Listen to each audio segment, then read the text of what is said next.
Hey, welcome back to the table. So if I remember my notes correctly, we were getting ready to start day 3. And we are currently sitting at 15 experience points. We had 13, we just gained 2 more.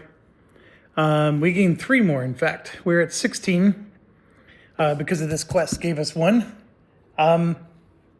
Okay, so I know we're at maximum issues, and I'm actually, per the plan, we're just going to go 1, 2, 3 to Orsinium, and then just do another one of those quests there. Got a little pile of tokens that I'm just going to put up here. And then we're going to be using the same map again, so that's why I don't have this dude anymore, so we don't have to worry about that. We don't have nearly any of the shenanigans we had to deal with before, so we're going to go back to our usual MO of having the one-hander and the two-hander up front. Now, somebody made a point, and it's a valid one, and it's a rule that I've been not necessarily getting accurate, and that rule is, if I roll dice, I don't have to apply them. I mean, they still go into the exhausted section, so unlike Too Many Bones, if you don't apply a die, it can go back into the pool to be re-rolled again later. In this game, if I choose to roll a die, I have to exhaust it. But I don't have to do it. So for example, the die that blinded me, it blinds the enemy, but it also blinds me. Or I think, we had a situation here where I only needed to do 1 damage because he had Stalwart. And I rolled 2 of these. This one did 2 damage. This one did 2 damage to him and then 1 damage to someone else. I could have chosen to only do this one for the 2 damage. That applies to the Stalwart guy who can only take 1 damage. And then this one I can just ignore. It's still, both of them still good exhausted, but I didn't have to apply the results of the die. And that's a very, very fair point, and one that I didn't apply or think to do. So I could have been a little smarter about how I went through that particular last clash. And the other thing that was raised is, since I have to deduct the cost of this, they were suggesting that maybe that covers the cost of the mandatory creature. So I went from 53 to 43, for example. And so if that happened to me, then I should have put 43 points of baddies out here along with the level 10 guy or whatever. What they were suggesting is that, because what I did was I went from 53 to 43, and then the mandatory guy was counted against that 43, and then I just filled in the rest. And what they're suggesting is maybe it's the other way around. And the rules don't say one way or the other. It's a nice way to interpret it. I don't know if it's necessarily wrong what they're suggesting, but that's one of the problems I'm having is, with these games is, they get really cute with all these different, we're going to create these little sub rules for this one encounter, but then it doesn't cover all the questions that somebody might have. So I have to determine, how am I going to move forward? Well, obviously, I would have had to put another level 10 guy in the battle. It was doable. We won. We could have maybe handled another level 10 and still won. It would have been harder, for sure. So I think going forward, I will make the interpretation that the... actually, let's review the language. So we're doing this here. Let's see. Once at least 2 rogue government agents travel to Daggerfall. So I just have to eventually go to Daggerfall. So here, that's not what we're doing. Hold on. It's this one. We're not quite that far yet. So we have to successfully defeat 2 rogue agents by going to these 2 things. They wanted it by day 9. When initiating a setup, before calculating EP, increase the number of unrest by 1, then decrease the EP by the current unrest. Depending on the town, deploy the following enemy. They're the rogue government agents. See, it doesn't say it doesn't say that that's part of the EP. That's the reason why you deducted the EP up here, or not. It doesn't say. I can understand why it can be interpreted that that's the reason why you deducted the EP above. That's a really interesting perspective. It really doesn't say one way or another. It just says deploy the following enemy to hex A, like that. And so, so my interpretation was, is this counted against the EP? But it does make sense. Like, why else would you be reducing the unrest? So we'll go ahead with the viewer comment on that and apply that one. And yes, so we are now in Orsinium. So first of all, we got to calculate our EP. So for this go around, the EP is pretty easy to calculate. We're at 16. We have a party of 4, so it's 64. They're asking us to reduce it by 9 because we're maxed out. So that would be 54 plus 1, 55. Okay, so then it's saying because it's Orsinium, we have the level 20 Orc Warlord, which I thought I had these set aside, but maybe I didn't. So I got to find the level 20 Orc Warlord.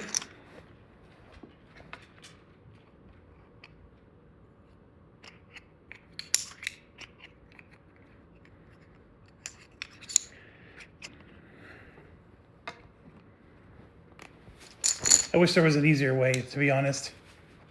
Maybe this is where it's nice to have more people playing, because I can give like half of these to somebody else.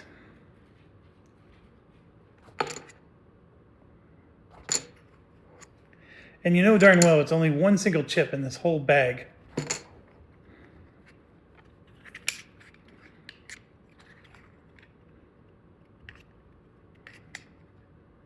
There it is, the second to last one in the entire bag that I went through.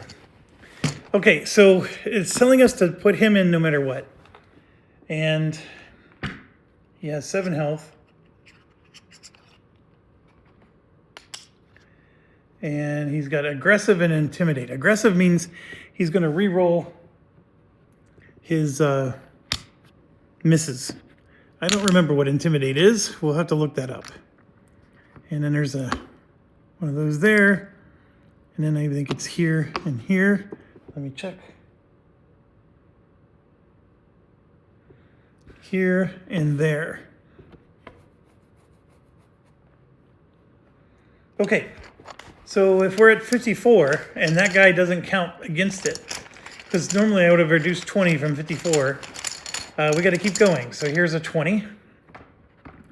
So 44, 34. And here's another 20 for 24, 14. And then here's a 10. That brings it down to 4.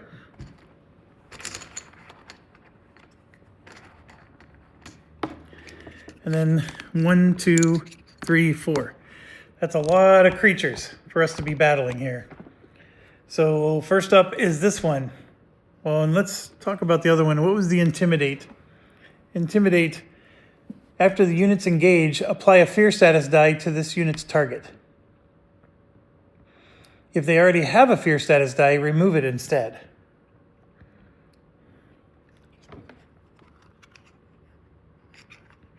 All right, 1, 2, 3, 4, 5, 6, 7 health. This is the Storm Astronac. Native. It's specific to the province, and shatter means he's going to destroy whatever weapon you attack him with. That makes him extremely annoying. So this is the first one, and he goes right here in front of everybody. Never good. The native is going to be something based on the unrest, I'm sure. And since the unrest is high, it's going to be horrible.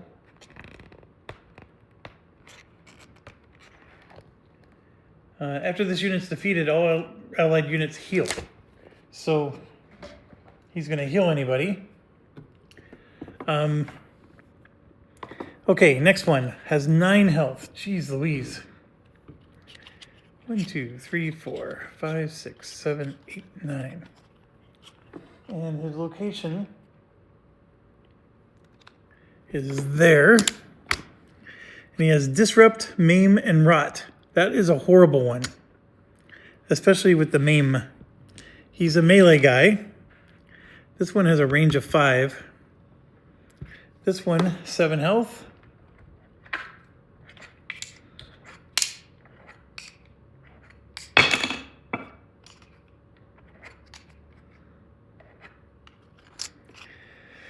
All right, he goes here. He also has Maim. Those are some really nasty guys. Then we have this one.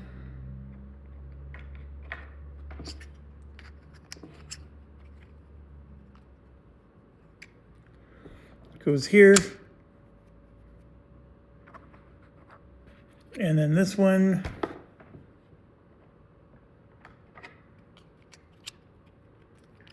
Goes there. And the next one.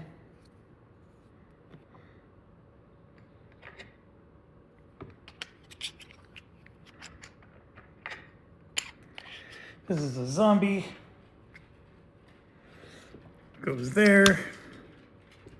And there's one final one. A high elf bandit.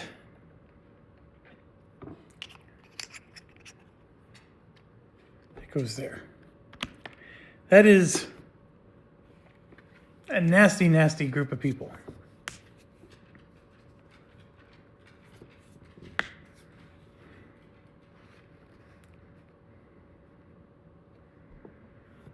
Okay, so this guy was Shatter. I probably want to kill him first, because to not kill him, he's just going to heal everybody else.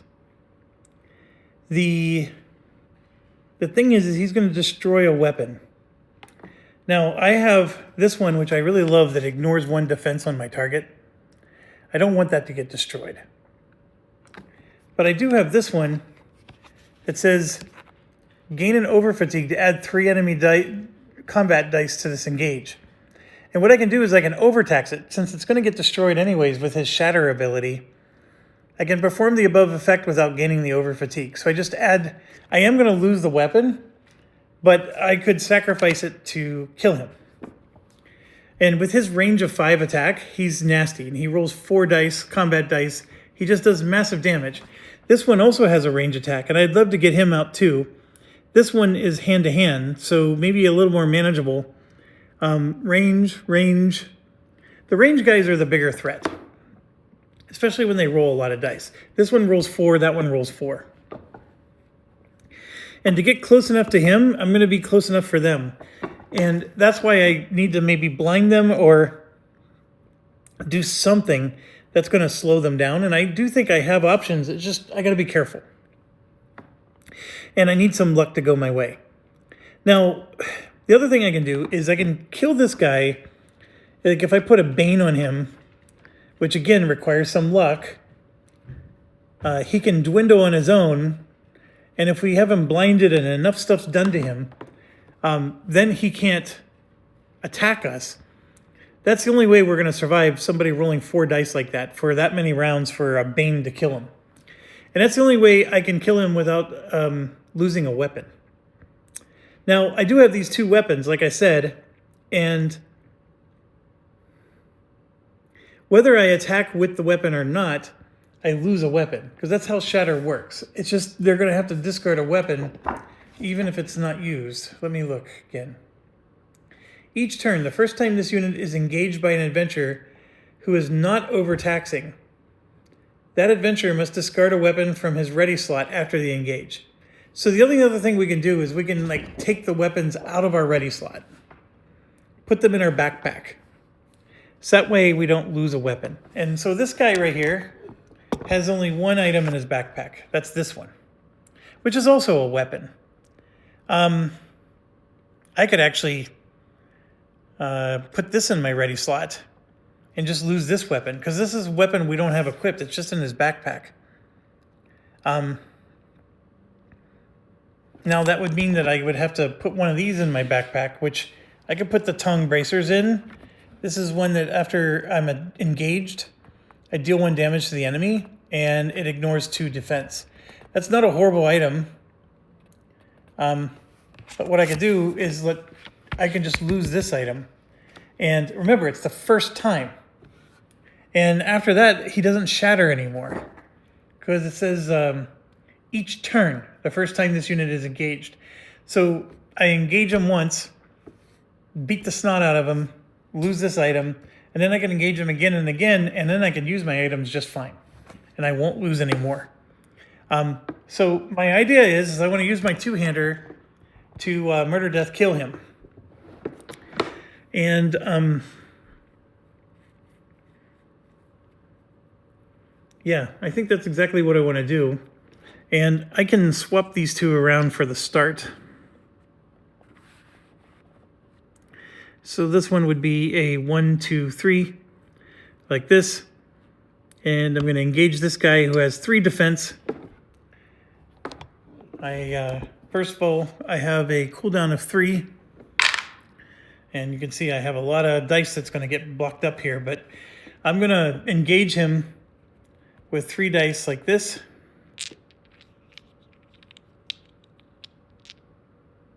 And this is the item I'm going to lose.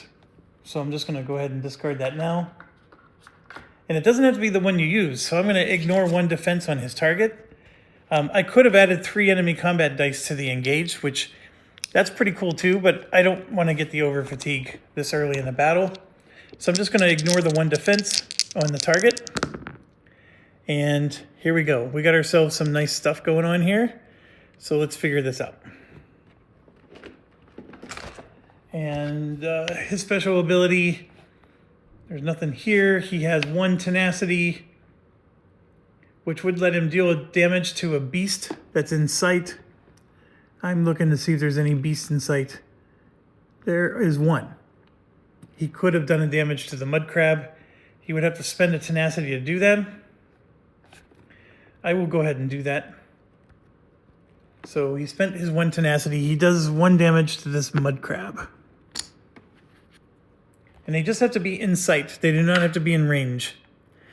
And then if we have any Phaedra, which is the demon-looking symbol, and there is one here with the zombie, and also the one we're fighting right now, those, and then the scamps here also has 1. So there's 3. There's 1, 2, and 3. Each of those gives a crux to the mage, even if somebody else kills, because the mage is now master. Okay, so we did that. So now we're going up, and we're gonna, that's right, I have to look at my symbols here because I don't have these memorized yet. This 2-hander class is not bad at all. So this one, the slash, that's 2 damage. This one, the burning fire, is 3 damage but gain 2 light fatigue. So I'm gonna grab 2 light fatigue. Or an over fatigue, but I'm going to do the 2 light. And then this one here is deal 4 damage to your target, and then I gain a Bane status die. So here's how we're going to play this out. That, what did it say? That's 4 damage to your target? Yeah. So we're going to play this die first. That gives us 4 damage. And then the Bane status die comes in like that, because you get to pick the order. Then we're going to put both of these in with this one having to be last, because that one causes me to get 2 of those. So the order you apply them matter. So this is 4, 7, 9 damage. I'm ignoring 1 armor because I'm using my weapon, and he has 2, so he takes 7 hits. 1, 2, 3, 4, 5, 6, 7. That's a murder, death, kill. All right, so that was the goal. I did have to lose a weapon, which I just had in my inventory anyways. And next time he's active, we're going to bring that back into the forefront. But what I am going to do, though, is I'm going to do that now. I'm going to use my keepsake, flip it over, which gives me another turn for this combat. So with that other turn, I'm going to get 3 of these gone. Do that. And then let's murder, death, kill something else. So these guys have maim, which are really bad. But these guys with the range attack are bad as well. So I'm going to move forward 1, 2, 3, right? This triggers an item.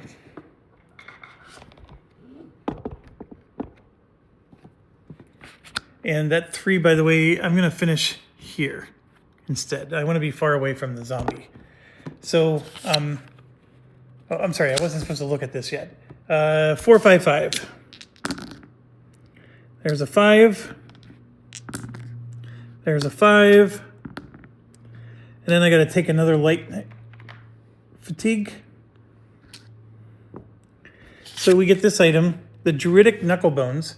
During a town encounter, shuffle this item into the item deck and draw a legendary. So I can use this to get a legendary. I like that. So I'm going to go ahead and put that in his backpack. And yes, there was an item I actually liked. Okay, but we're not done. So now we get to roll some more dice. And I really should have maybe gone after these 2. But I'm going to instead go after this guy here. Because I want to finish him off. And I have 3 dice I can roll. 1, 2. I'm just going to roll 2 dice, actually. So we're going to do these 2. Oh my gosh. So I drew 2 tenacity. That was horrible. And then I'm going to shift into defensive stance, which means I got to gain a light fatigue. And I got to be really careful. Look at this. I'm near the end. And I'm going to roll these. So this is a shield, which goes in my active slot. And then this is a shield that, for as long as that's there, he blocks all adjacent damage. Well, 1. He blocks 1. Or maybe it's 2. I have to look, but I'm pretty sure it's at least 1. So I was really hoping to kill this one. Those dice that I just rolled did massive damage. Like, it would have been way overkill. But obviously it didn't work. So his turn's over, and now we move to the one-hander. And the one-hander, like I said, these level 20s are a big problem. This one, so he's going to move forward 1 space, and we're going to take on the scamps here. And it has 2 shields, so that's going to be a bit of a problem. But if we can just whittle them down as much as we can, that's the goal here. So I'm going to go ahead and... Actually, I just realized he has the speech ability. He can start converting people. But I would have to move 1, 2, 3. Ooh. He's putting himself in harm's way. But, yeah, let's do it. So he's going to move 1, 2, 3. And we're going to try to convert that level 1 with our speech die. And I don't think it matters what I roll, because every side, there's not a blank side on here. So I do. And so this die is drained, and I get that guy to join our side. All right. So then I'm going to have to take a light fatigue to do another action. And I'm going to roll 3 dice, and we're going to attack that, that scamp. Whoops. So here we go. So this is some shield dice. So that's 3 damage. And those go in his active slots as shields. And then that, I think, I always have to look up what that is, but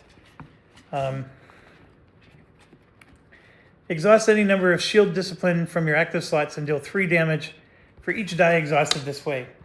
So I've done 3 damage so far, and I can exhaust them now to turn that into 6 and 9 damage. And that's what I'm going to do. So 9 damage against this one with 2 shields.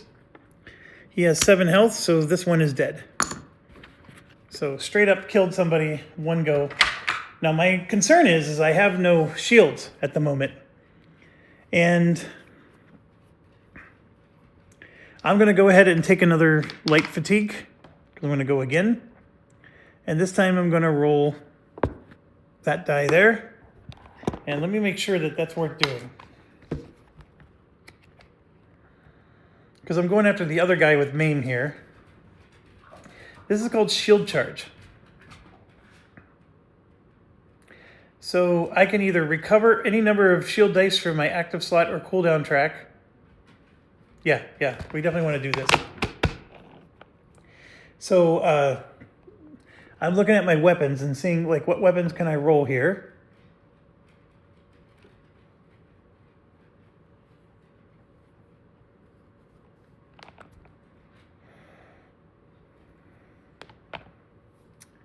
For each 2 tenacity you have, add 1 enemy combat die to this engage.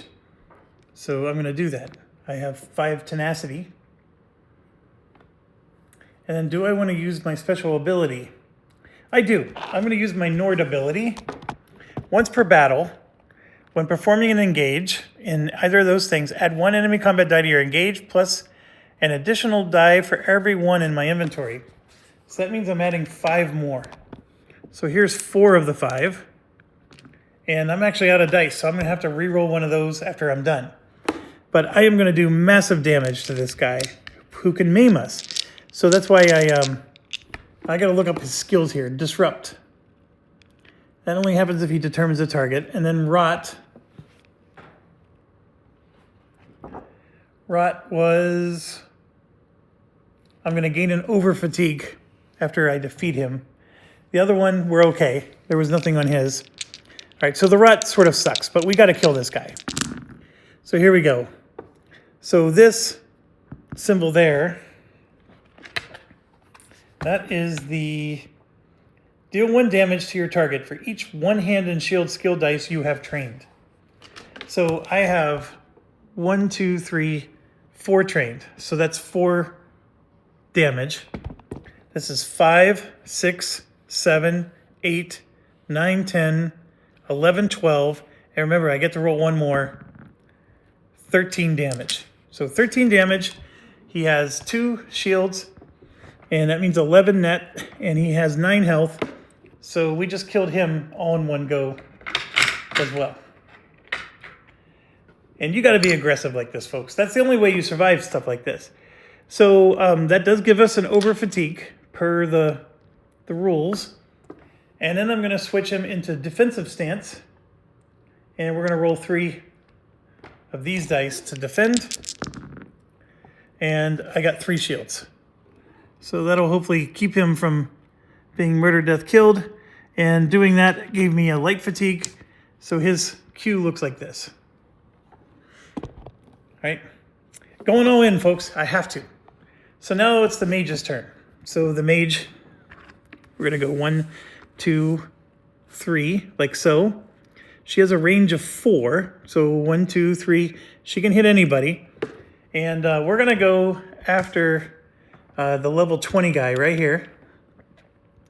And we're going to roll these 3 dice first. I actually get to roll 4 dice. So this one... Well, actually, I think you get to roll the dice and then you decide your target. Like, you can actually roll the dice first and then determine your target after you roll the dice. I'm fairly certain of that. Because it's not one of those things where you have to, like, choose your targets before you roll. And the reason I say that is because this one can kill a level 1 or a level 5. It depends on what you roll. And then, yeah, I'm going to roll 4 dice. So we're going to do that one, too. So here we go. All right, so we got some really good items here. Let's get her thingamajig out. She actually has 4 tenacity. And I'm looking, we killed an astronaut, or we killed 2 Phaedra. See the little demon looking symbol? So that means she actually has 3 crux tokens right now. Oh, there's some pretty nasty stuff we can do here. So discard all crux tokens from the sheet. For each crux token discarded, deal 3 true damage to a non-targetable quest enemy. So if I discard all 3 of them, She gets 9 true damage. This guy only has 7. So we killed him just from that alone. Right? And then now we're doing all this other stuff. So let's start with this one right here. That is a hand with like an exploding... Defeat one level 1 or 5 enemy, applying a Bane status die to any adventurer. So, so we're going to go ahead and defeat a level 1 crab. And then we're going to have to give a Bane, and she'll give a Bane to herself. Then, so that's, we took care of this one. So then we have the next 3. That one there with the burst. The one with the burst is this one here. Deal 2 true damage to your target, then apply a blind status die to it. After this engage, blind yourself as well. So we're going to go ahead and do 2 true damage to a target. We'll do this one. And then he gets a blind and I get a blind. One of the other ones was we could have hit everybody around. It needed to be the one that looks like it's exploding. Then we still have 2 more. This one, deal 4 damage and then 1 damage to an adventurer. Gain 2 tenacity and deal 1 true damage to any one adventurer. All right, so I was at 0 tenacity because I spent 4. So now I'm back up to 2. I have to deal 2 damage to an adventurer somewhere. I guess I'll do 2 damage to the archer. Okay, and so this one doesn't actually do any damage to a person, and then this one did 2 true damage. So I'm going to go ahead and do 2. We'll do it to him. And then just because of my trick, right? So I just dealt all this damage to people. So now I'm going to use my once per battle to move the archer to the entrance, and he's already there. And I'll move him 1 space forward, in fact, and then he heals for 3. So we've used our once per battle abilities on almost everybody so far. And I could keep going, but I'm blinded. So that means I would have to target my own people. So don't want to do that. So now we're going to go with the archer, and I'm going to move forward 1, 2, 3, 4 to there. And he's blind. He's not. That's really the only one I need to kill. But remember, I don't have to decide yet who my targets are. And so let's roll. So this lets me ignore armor. That does 2 damage. And then this lets me bane several things. So I'm going to go ahead and do 1 damage to him. And then 1 damage to him. Like that. And another one's down. And, oh, by the way, I got to do 2 damage when I started my turn. So this one's down.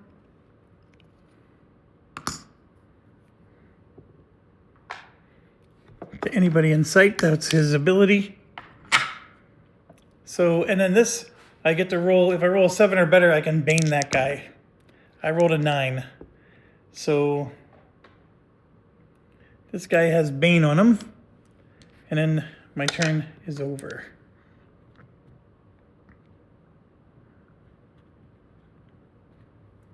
Okay, so we pretty much wiped the field. The only thing that's left is we got this one guy who's under our charm. And so I'm going to just have him, do nothing. And so his turn's over, but he does have a bane, so he takes a damage on his turn. So now it's round 2, and we get the murder, death, kill. So starting with our 2-hander, he gets 3 dice back. So 1, 2, and then this goes away, but that means he did take a hit. He loses 1 health. So I'll put that there to show that that's his. And, you know, he could attack with that 1 die, but I'm not going to. So he's gonna, we're gonna do a move. 1, 2, 3, 1, 2, and let's try to get a legendary item here.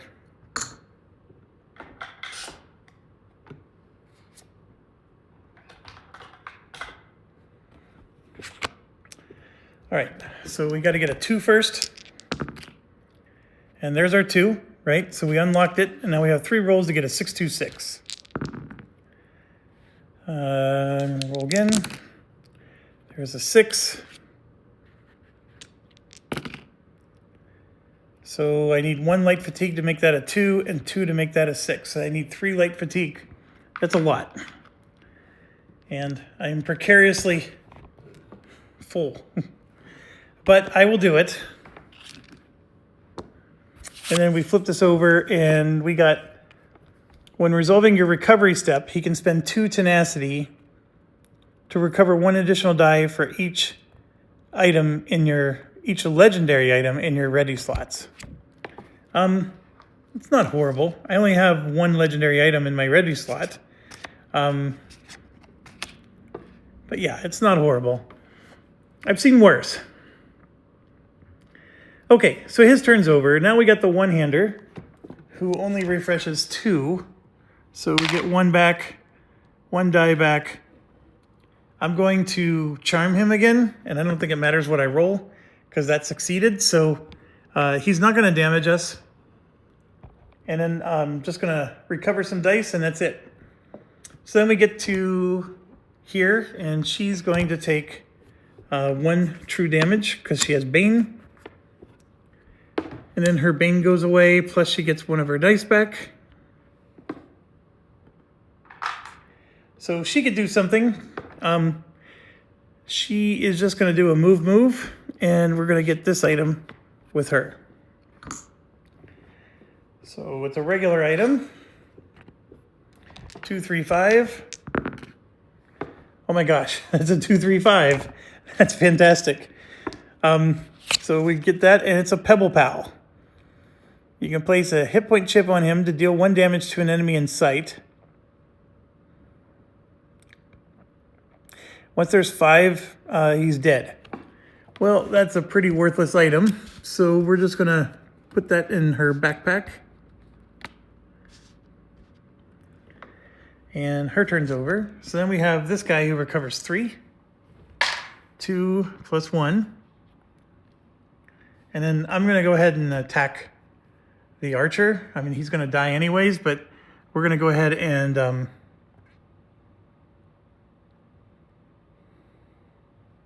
just attack with these 2 combat dice.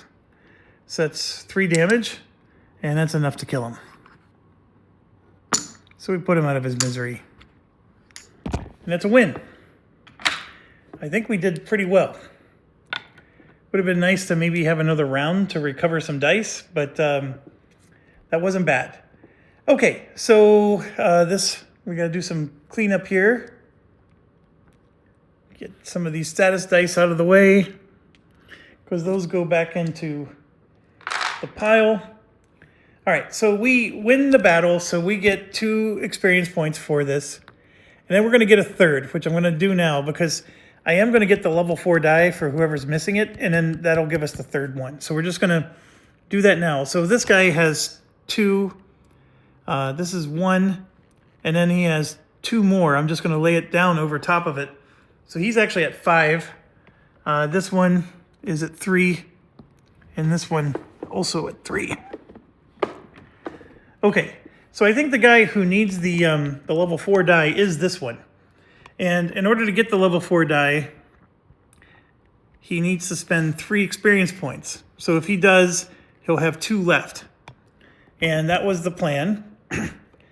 And his level 4 die, there should only be 1, is this guy.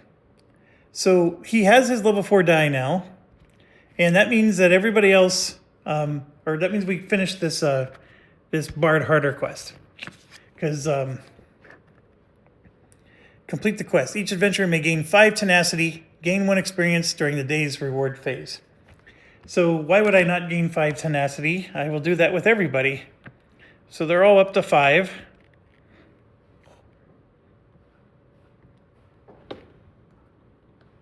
Some of them already were. This is a completed quest, and when you complete a quest with the knight, this entire thing clears. So he loses all of these and gets a completely refreshed track. These also would have recovered. That's a pretty cool combo, right? He has 2 experience points left. We can get another speech die, which I don't think I want to do. Or we can, this one costs 3 to get. That would give us another, I would get one of these sword and shield ones, right? Or with 2 experience points, I can get another stamina or another hit point. Or I just hold on to him, and that's what I'm going to do. I'm going to hold on to him. Maybe get this last die here. I don't know. I got to think about that. So now we move to this guy. He has 3 experience points to spend. We already have his level 4 die out here. He will heal 1 because, we heal at the end of the day. At least 1. And he does get to remove 2 dice or, something of that order. And I'm going to remove the 2 at the end. I'm going to leave that in there.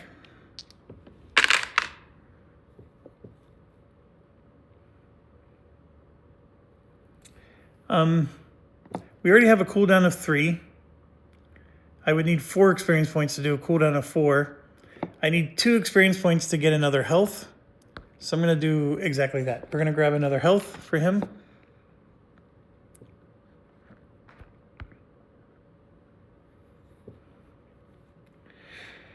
And that means I need to put another one of these underneath him.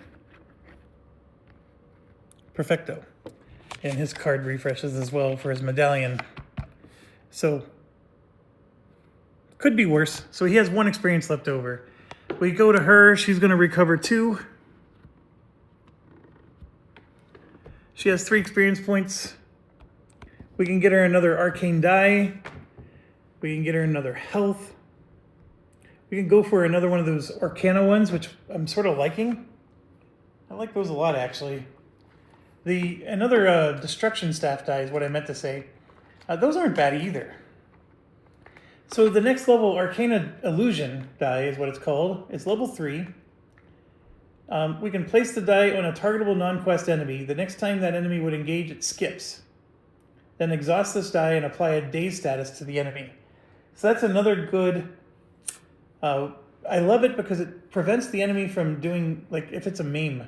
We don't want him to attack because he's going to maim us. And then there's the other 2 things that it could do is you place it on an enemy. Next time the enemy would engage, it skips its engage, then drain the die and apply a blind status to the enemy. That's so that's 4 out of the 6 sides that let you do. I do like that. That costs 2 experience points. I like the idea. I'm going to go ahead and do that. So it's a where are my dice? Oh, it's over here. So this is what it looks like. This one makes him skip his engage and then dazes him. And that one will skip his engage and then blind him. It costs 2 experience points. Now I am noticing I need to get my cooldown up. There's only so many things you can do at once, but she has 1 experience point left over. And then maybe we can spend that to help with the cooldown later. And then last but not least, we get to this guy. We'll go ahead and recover these 2. And I've been wanting to do this for a long time. I do want to get this for sure, but I need to get another range. Because in order to get him to master, I have to have a 6 range attack. And right now this is 4. Is it a 6 range? Holy crap, 6 is really long. Let me look again. Defeat an enemy that's 6 or more hexes away.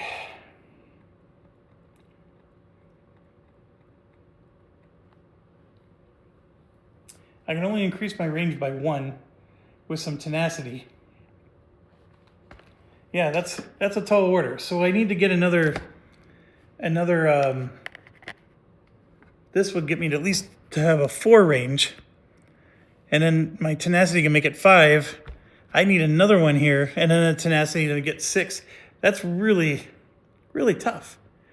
It would have been nice maybe to get another shadow die, because the shadow has not been horrible. I have liked it so far. At level 3, lets you put fear status on the enemy. It's not necessarily the best. So anyways, I'm going to spend the 2 to do this. So now we're down to 1. And yeah, I don't know how to get that guy to a master unless we get a quest that lets us do it. But for now, that's how it's looking. All right, so that battle looked like it was going to destroy us. But we did really well. We basically had to be extremely aggressive, and it worked. We also completed another quest. Not that it matters, because I already have my queue cleared for my night. But that brings us to the end of day 3. And then we, of course, have to do... We got up to 9 days to keep doing this. And we can, of course, stop at a town along the way or whatever we need to do. I'm going to draw a blue card to see what happens with the... that makes the unrest go up by 1. But since we completed 2 side quests, the unrest went down by 2. So that means it goes down by a net of 1. So, so there we are. We're on the right side of the map over here. There's a town up there, a town over there, and then we got to go to Daggerfall, which is way down here at the corner.